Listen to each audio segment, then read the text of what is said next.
Évidemment, Philippe Bouvard, pardonnez-moi, vous avez suivi un au revoir, des adieux même, qui ont ému la France entière. 10 millions de téléspectateurs ont assisté au départ de Claire Chazal dimanche dernier.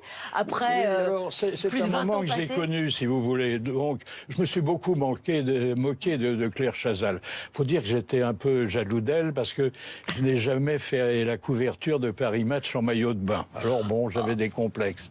Mais je l'ai regretté parce que j'ai mesuré à quel point elle vivait un moment difficile. C'est comme quand on perd quelqu'un. Alors, il faut quand même relativiser. Pendant 24 ans, elle a travaillé deux jours et demi le week-end. Moi, quand j'ai cessé de présenter les grosses têtes, il y avait 37 ans que je les présentais, 365 jours par an, et j'occupais l'antenne 3 jours par jour, 3 heures par jour. Ouais. Mais quand même, j'ai senti un déchirement. Ouais.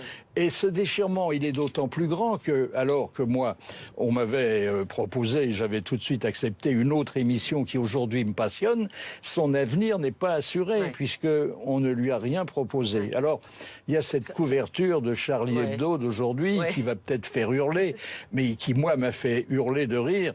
On voit la malheureuse Claire qui est encapuchonnée dans un voile et qui annonce qu'elle va partir pour la Syrie. Absolument. Parce que là-bas, ils traitent mieux les femmes qu'à TF1. Poivre d'Arvor a dit aujourd'hui que TF1 avait voulu humilier Claire Chazal. Ça a été son regard. Lui, il l'a vécu il y a quelques années, cette déconvenue. Mais je ne comprends pas comment on ne peut pas bien partir d'une entreprise où on a été heureux. Alors justement, Philippe Bouvard, j'en viens à cette dernière question.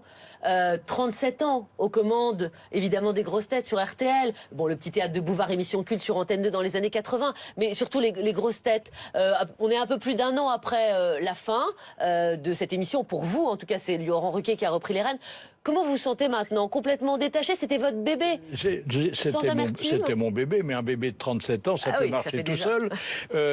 J'ai tourné la page et j'en ai écrit une autre. Il y en aura peut-être moins par la suite, mais je veux dire, je n'ai jamais été aussi heureux et aussi fier de relever un défi qui n'était pas gagné.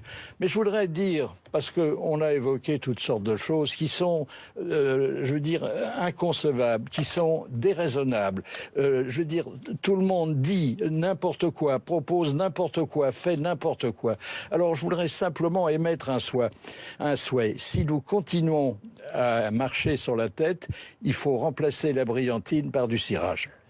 Magnifique. C'est là-dessus qu'on s'arrêtera. Merci Philippe Bouvard, merci infiniment d'être venu nous voir ce soir. On vous retrouve évidemment tout le week-end, le samedi et le dimanche, en tout cas entre 11h30 et 12h30, dans Allô Bouvard sur RTL.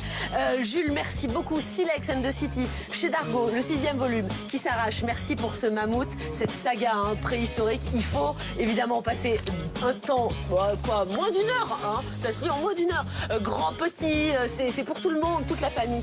Et ça se lit dans le désordre. Exactement, on peut piocher. Ça se suit pas, on peut lire les tomes qu'on veut, voilà. Donc procurez-vous évidemment cette BD. Merci beaucoup d'être venu nous voir, messieurs. Merci Laurent Neumann. À lundi. Ciao à tous. Le grand temps de la suite.